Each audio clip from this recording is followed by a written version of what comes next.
Hello friends, once again welcome to my YouTube channel. I am Professor Radharaman Singh and at present I am going to start the new topics which is coordinate geometry, and I hope you know that this topic is so important for the JEE aspirants, and currently we are going to discuss the topic for the diploma level students.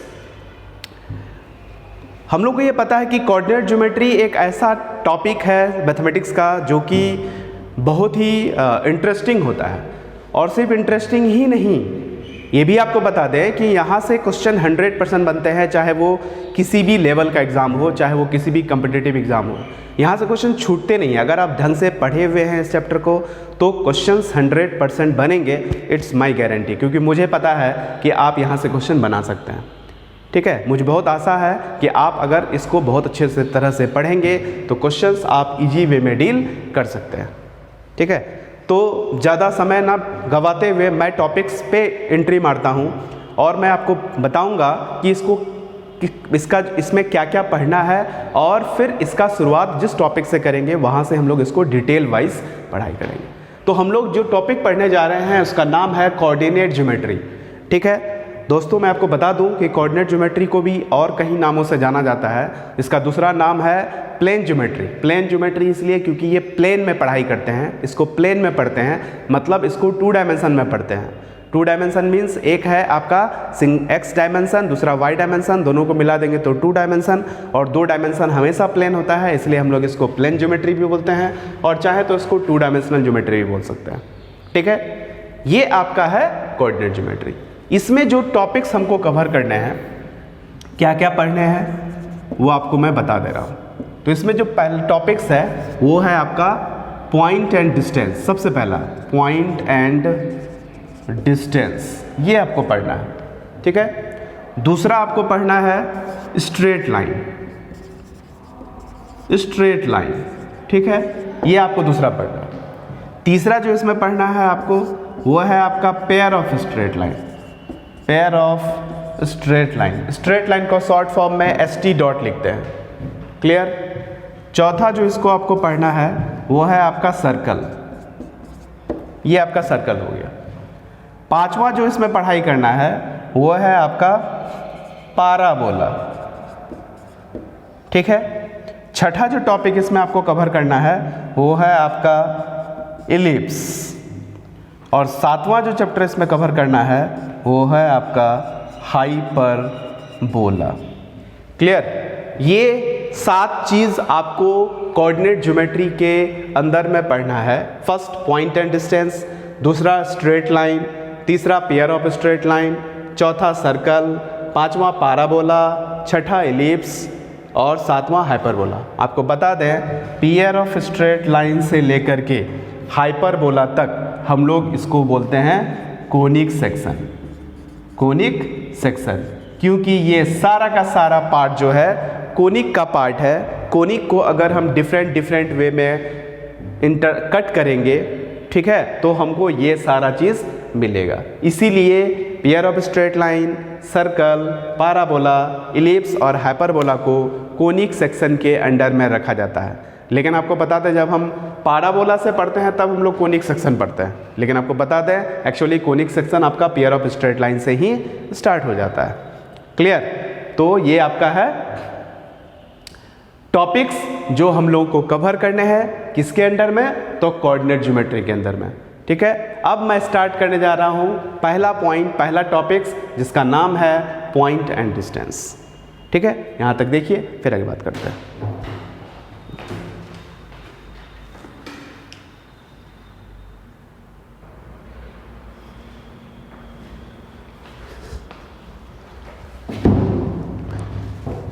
Hello friends, अब आपको दिखाई पड़ रहा है point and distance. ये मैंने topic start किया।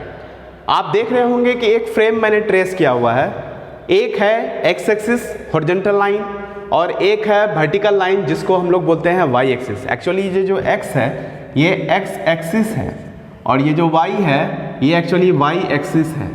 जहां एक्स एक्सिस वाई एक्सिस एक दूसरे को इंटरसेक्ट करता है वो पॉइंट कहलाता है origin. Here O stands for origin. नाम से ही स्पष्ट है, ऑरिजिन का मतलब होता है शुरुआती वाला पॉइंट, स्टार्टिंग वाला पॉइंट। इसीलिए ऑरिजिन का जो कोऑर्डिनेट होगा वो हमेशा 0,0 होगा। ऑरिजिन का कोऑर्डिनेट क्या होगा? 0,0 होगा। ठीक है, ये जो आपको प्लेन दिख रहा है, ठीक है, ये जो प्लेन दिख रहा है, क्योंकि हमको पता है कि जब एक्स एक्सिस वाई एक्सिस हो गया तो 2 डायमेंशन हो गया, और 2 डायमेंशन प्लेन होता है, तो इसी प्लेन को हम लोग बोलते हैं कोऑर्डिनेट प्लेन। Coordinate plane. कोई दिक्कत? समझ में आ जानी चाहिए आपको। चलिए आइए नेक्स्ट फिगर बनाते हैं। अगला फिगर जो है ये ऑरिजिन हो गया, ये एक्स एक्सिस हो गया, वाई एक्सिस हो गया। एक्स एक्सिस मतलब खुद एक डायमेंशन है, तो सिंगल डायमेंशन, इस पे अगर कोई पॉइंट अगर हमको कंसिडर करना है तो यहाँ एक्स एक्सिस पर का पॉइंट होगा और वाई कोऑर्डिनेट 0 हो जाएगा। एक्स एक्सिस पर का पॉइंट में सिर्फ एक्स कोऑर्डिनेट होगा, वाई कोऑर्डिनेट 0 होगा। उसी तरह से अगर हमको वाई एक्सिस पर का पॉइंट लेना है तो एक्स कोऑर्डिनेट 0 होगा और वाई कोऑर्डिनेट समथिंग होगा। ठीक है, तो वाई कोऑर्डिनेट में, वाई एक्सिस में वाई कोऑर्डिनेट होगा, एक्स कोऑर्डिनेट 0 होगा। हमेशा याद रखिएगा, पहले एक्स बाद में वाई। उसके बाद इन दोनों लाइन को छोड़ के अगर कहीं भी अगर हम तीसरा पॉइंट लेंगे तो उसमें एक्स भी होगा और वाई भी होगा। क्लियर? चलिए, ये जो एक्स है ये कहलाता है एब्सिसा, ABSCISS, और ये जो वाई है ये कहलाता है ऑर्डिनेट। दोनों को मिला देते हैं तो कहलाता है कोऑर्डिनेट। क्लियर? ये आपको पता होना चाहिए। एक्स को बोला जाता है एब्सिसा, वाई को बोला जाता है ordinate. When combining this two we call coordinate. इसका मतलब जब किसी भी पॉइंट का नाम हमको कोऑर्डिनेट ज्योमेट्री में लिखा जाता है तो नाम का मतलब यहाँ हो गया उसका पॉइंट का कोऑर्डिनेट, मतलब एक एब्सिसा और दूसरा ऑर्डिनेट। क्लियर? चलिए आइए नेक्स्ट आते हैं। अगर किसी पॉइंट का कोऑर्डिनेट x, y है तो उसका ज्योमेट्रिकल मीनिंग क्या होगा? What is the geometrical meaning of the coordinate of a point? If suppose that P is a point and its coordinate is x, y, then what is the geometrical meaning of x and y? या फिर ये भी कर सकते हो कि x और y क्या रिप्रेजेंट कर रहा है। तो करते क्या है हम लोग कि P पॉइंट से परपेंडिकुलर फॉल करा देते हैं। कहाँ पर परपेंडिकुलर फॉल कराएंगे? तो x एक्सिस पर। जैसे ही x एक्सिस पर परपेंडिकुलर फॉल करा दिए तो ये जो लेंथ ऑफ परपेंडिकुलर हो जाएगा ये y रिप्रेजेंट करेगा। इसका मतलब यहाँ से यहाँ तक का जो डिस्टेंस हो गया ये y हो जाएगा।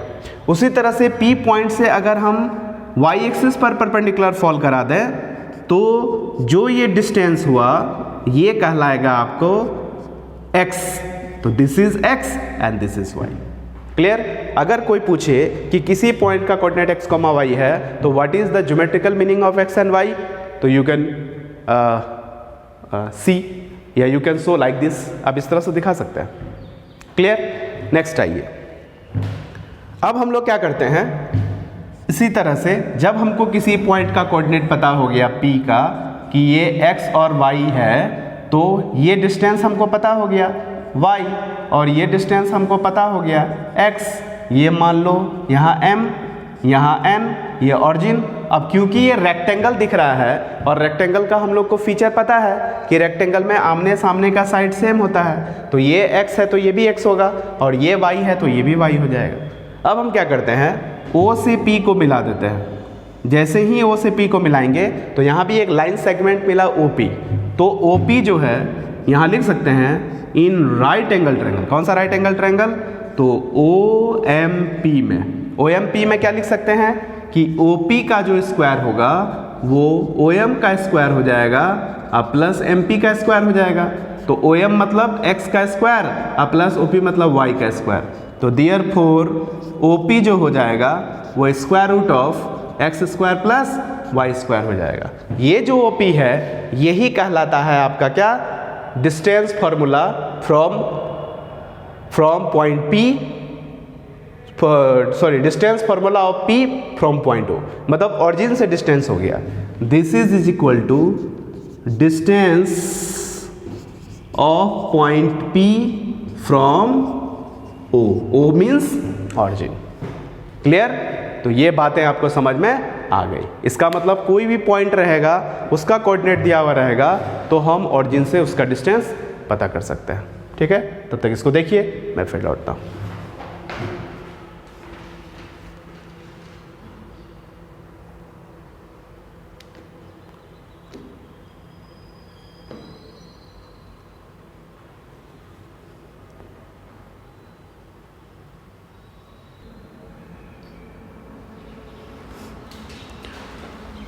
हेलो दोस्तों, अब मैं एक छोटा सा एग्जांपल दिखा रहा हूँ आपको।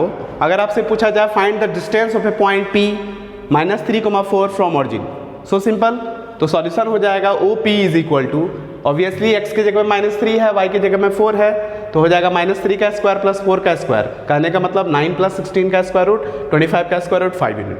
सो सिंपल। इसका मतलब किसी पॉइंट का डिस्टेंस निकालना है ऑरिजिन से तो आपके पास एक फार्मूला हो गया, आप उसको डायरेक्ट यूज कर सकते हैं। लेकिन डिस्टेंस फार्मूला एक जनरलाइज्ड फार्मूला होता है जिसको हमको डिस्कस करने की जरूरत नहीं। तो अब हम लोग क्या करने जा रहे हैं, डिस्टेंस फार्मूला देखने जा रहे हैं। ठीक है, तो इसके लिए करते क्या है, देखो यहाँ पे मैंने क्या किया, एक फ्रेम जनरेट कर लिया, एक ऑरिजिन हो गया, ये y एक्सिस, ये x एक्सिस। जनरल पॉइंट कहने का मतलब 2 पॉइंट कंसिडर करेंगे, एक पॉइंट ले लिए P, दूसरा पॉइंट ले लेते हैं Q और दोनों को मिला देते हैं। P का कोऑर्डिनेट हो जाएगा x, y, x1, y1, x1, y1। Q का कोऑर्डिनेट हो जाएगा x2, y2। अब हमको देखना है कि P से Q तक का डिस्टेंस क्या होगा। तो कुछ करते नहीं, बहुत सिंपल है। क्या करेंगे, P से परपेंडिकुलर फॉल करेंगे, कहाँ पर, x एक्सिस पर, तो हमको पता है ये y1 हो जाएगा। उसी तरह से यहाँ से परपेंडिकुलर फॉल करा देंगे तो ये हो जाएगा x1। उसी तरह से Q से परपेंडिकुलर फॉल करा देंगे तो हमको पता है ये y2 हो जाएगा, ज्योमेट्रिकल मीनिंग। फिर उसी तरह से Q से y एक्सिस पर परपेंडिकुलर फॉल करा देंगे तो ये हो जाएगा तुम्हारा x2 हो जाएगा। चलिए यहाँ से इस पर परपेंडिकुलर डालते हैं और ये मान लेते हैं r, this is m1, this is m2, this is n1, this is n2। अब बताइए, ये पूरा का पूरा डिस्टेंस यहाँ से यहाँ तक हो गया y2 और यहाँ से यहाँ तक हो गया y1। ये रेक्टेंगल है तो दिस इज y1, तो यहाँ से यहाँ तक भी y1 हो गया, पूरा का पूरा y2 था, तो ये कितना हो जाएगा, तो यहाँ से यहाँ तक का जो डिस्टेंस हो जाएगा ये हो जाएगा y2 - y1। In the similar way ये पूरा का पूरा देखो कितना है, x2 और यहाँ से यहाँ तक x1, तो x2 में x1 घट जाएगा तो हो जाएगा ये वाला पोर्शन x2 - x1। तो इस राइट एंगल ट्रायंगल में ये जो है दोनों पता हो गया, तो क्यों ना हम राइट एंगल ट्रायंगल का कॉन्सेप्ट लगा सकते हैं। तो यहाँ लिखेंगे इन राइट एंगल ट्रायंगल, कौन सा राइट एंगल ट्रायंगल, तो PRQ, ठीक है, कितना हो जाएगा, तो PRQ में PQ is equal to PR का स्क्वायर प्लस QR का स्क्वायर रूट हो जाएगा। तो PR कितना है, x2 - x1 का होल स्क्वायर प्लस QR कितना है, y2 - y1 का होल स्क्वायर ठीक है। यही है आपका distance formula, distance in between P and Q।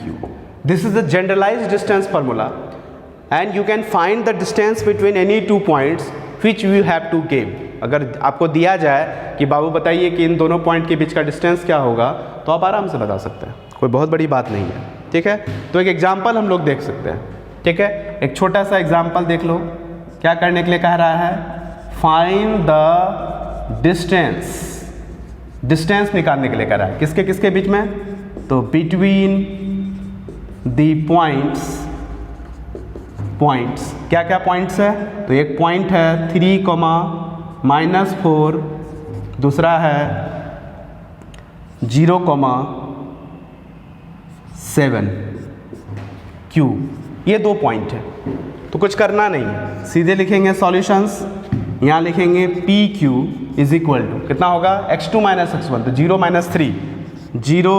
3 का होल स्क्वायर प्लस 7 - -4, तो 7 + 4 का होल स्क्वायर रूट, तो ये हो जाएगा 9 प्लस ये 11 हो जाएगा, तो 11 121 121 कितना हो जाएगा, तो 130 का यही है आपका डिस्टेंस फॉर्मूला। मतलब सो सिंपल, कोऑर्डिनेट चाहे पॉइंट का कुछ भी दिया हुआ हो, आप डायरेक्ट फार्मूला लगा सकते हैं। ये इस तरह से आप किसी भी दो पॉइंट के बीच का डिस्टेंस पता कर सकते हैं। तो ये एक मेजर कॉन्सेप्ट है डिस्टेंस फार्मूला का, जिसके हेल्प से आप बहुत तरह के सवाल को डील कर सकते हैं। ठीक है, तो डिस्टेंस फार्मूला के हेल्प से आप किस किस तरह के सवाल को डील कर सकते हैं, ये मैं आपको थोड़ी देर में बताने जा रहा हूँ। ठीक है, तब तक इतना देखिए, फिर और क्या।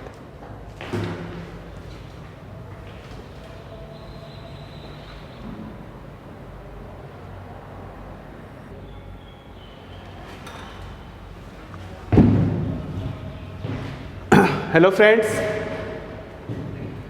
एक क्वेश्चन है जो कि डिस्टेंस फार्मूला से रिलेटेड है। क्वेश्चन आप देख सकते हो, कह रहा है if the point x, y be equidistance from the point इतना एंड इतना, प्रूव दैट। इक्वी डिस्टेंस का क्या मतलब होता है? नाम से ही स्पष्ट है, इक्वी डिस्टेंस का मतलब होता है बराबर डिस्टेंस। तो जैसा क्वेश्चन कह रहा है, क्वेश्चन का जो लैंग्वेज है उसको आप फॉलो कर लीजिए। इक्वी डिस्टेंस मतलब डिस्टेंस फार्मूला। तो देखिए क्या हो जाएगा, यहाँ लिखेंगे सॉल्यूशंस, फिगर जरूर बनाइए।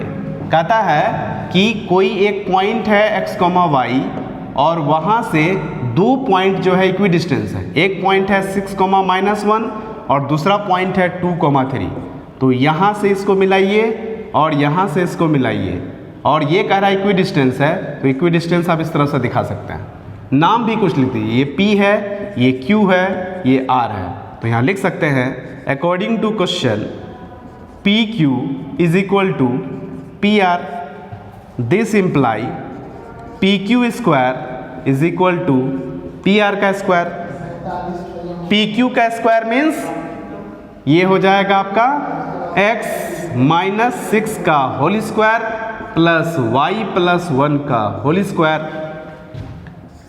इज इक्वल टू, ये हो जाएगा x - 2 का होल स्क्वायर प्लस y - 3 का होल स्क्वायर। अब ये थोड़ा सा वर्कआउट कर दीजिए आप, तो हो जाएगा x² - 12x plus 36 plus y² plus 2y plus 1 is equal to x² - 4x plus 4 plus y² plus नहीं बल्कि -6y प्लस 9। y² x² दोनों तरफ से आप कैंसिल आउट कर सकते हैं। x वाले टर्म को एक तरफ लेके आ जाइए, तो ये हो जाएगा -8x और यहाँ हो जाएगा आपका प्लस 8y, 36 प्लस 1 37, और 37 में आप क्या करेंगे 13 घटा दीजिए, तो ये हो जाएगा 37 - 13 इज इक्वल टू 0। तो यहाँ से हो जाएगा -8x प्लस 8y प्लस ये हो जाएगा 4, ये हो जाएगा 24। यहाँ से -8 आप कॉमन ले लो, तो देयरफॉर ये हो जाएगा आपका x - y is equal to -3। तो अब 3 को इधर लेके आ जाइए, आंसर हो गया। तो इस तरह से आप देख सकते हैं कि हम किसी इस तरह के क्वेश्चंस को डील कर सकते हैं जो कि बहुत ही इजी है। तो ये जो है एक प्रॉब्लम है जो किससे रिलेटेड है, तो डिस्टेंस फार्मूला से रिलेटेड है। ओके, चलिए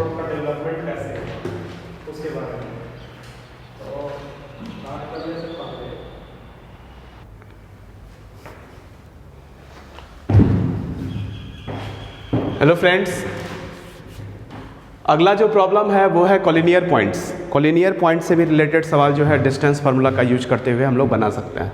तो सबसे पहले जानना चाहिए कि कॉलिनियर पॉइंट्स एक्चुअली होता क्या है। ठीक है, तो इसका डेफिनेशन है 3 और more points are said to be collinear if they are in one straight line. मतलब 3 या 3 से ज़्यादा पॉइंट कॉलिनियर तब कहलाएगा जब वो किसी स्ट्रेट लाइन पे लाई करेगा। मतलब किसी स्ट्रेट लाइन पे लाई करने वाला जितना सारा भी पॉइंट हो गया सब कॉलिनियर हो गया। अब सवाल ये है कि कैसे हम लोग 3 पॉइंट को कॉलिनियर शो करेंगे with the help of distance formula. तो एक क्वेश्चन हमने डिस्कस किया हुआ है। ठीक है, तो ये यहाँ पे देख सकते हो PQR एक लाइन में है, मीन्स कॉलिनियर है। तो PQ plus QR is equal to PR अगर ऐसा कर दें तो यहाँ पे डिस्टेंस फार्मूला का यूज कर रहे हैं और ये शो भी कर रहा है कि ये तीनों पॉइंट्स जो है कॉलिनियर है। ठीक है, तो उसके हेल्प से हमने एक क्वेश्चन लिखा है, कह रहा है using distance formula so that the points 1,5, 2,4 and 3,3 are collinear. ठीक है, तीनों का नाम इंडिकेट कर दिए, एक को ए मान लिया, दूसरे को बी मान लिया, तीसरे को सी मान लिया। अब डिस्टेंस फार्मूला के हेल्प से आप ए बी निकाल लीजिए, जो कि मैंने निकाला है, आया है आपका √2। उसी तरह से बी सी निकाला है, इसका भी वैल्यू आया √2, और उसी तरह से ए सी निकाला है, इसका वैल्यू आया 2√2। जब आप A B plus B C करते हैं तो ए सी मिल जाता है, जो कि ये शो कर रहा है कि ये तीनों पॉइंट्स क्या होंगे, कॉलिनियर होंगे। ठीक है, मतलब आप डिस्टेंस फार्मूला के हेल्प से भी कॉलिनियर शो कर सकते हैं। और डिस्टेंस फार्मूला का यूज आप बहुत तरह के ज्योमेट्रिकल प्रॉब्लम्स को डील कर सकते हैं। जैसे मान लो कि अगर आपको कहेगा कि शो कीजिए कि 3 पॉइंट्स जो है आइसोसेलेस ट्रायंगल का वर्टिसेस है, तो 2 साइड बराबर दिखा दीजिए आप। शो कीजिए कि 3 पॉइंट्स जो है कॉलिनियर बना रहा है, मतलब सॉरी इक्विलैटरल ट्रायंगल बना रहा है, तो वहाँ तीनों साइड इक्वल दिखा दीजिए डिस्टेंस फार्मूला के हेल्प से। अगर कहेगा कि 4 पॉइंट जो है आपको स्क्वायर बना रहा है, तो इसका मतलब आप क्या कीजिएगा, चारों साइड आपको बराबर दिखाना है और साथ ही साथ डायगोनल भी इक्वल दिखा सकते हैं। तो डिस्टेंस फार्मूला के हेल्प से आप स्क्वायर शो कर सकते हैं। शो करना है कि 4 पॉइंट्स जो है आपका रोम्बस बना रहा है, तो रोम्बस में क्या होता है कि चारों साइड बराबर होता है बट डायगोनल इक्वल नहीं होगा। ठीक है, उसी तरह से आप रेक्टेंगल प्रूफ कर सकते हैं, अपोजिट साइड सेम हो जाएगा, डायगोनल सेम हो जाएगा। उसी तरह से आप पैरेललोग्राम शो कर सकते हैं, अपोजिट साइड सेम हो जाएगा और डायगोनल्स जो है बराबर नहीं होगा। तो इस तरह से ज्योमेट्रिकल प्रॉब्लम्स भी आप डील कर सकते हैं with the help of distance formula. तो आपके पास क्वेश्चंस रहेंगे, आप उसको इजी वे में डील कर सकते हैं। तो ये क्लास यहीं मैं स्टॉप करता हूँ, इसका अगला क्लास फिर आपको इसके नए वीडियो लेक्चर में आपको मिल जाएगा। Thank you so much.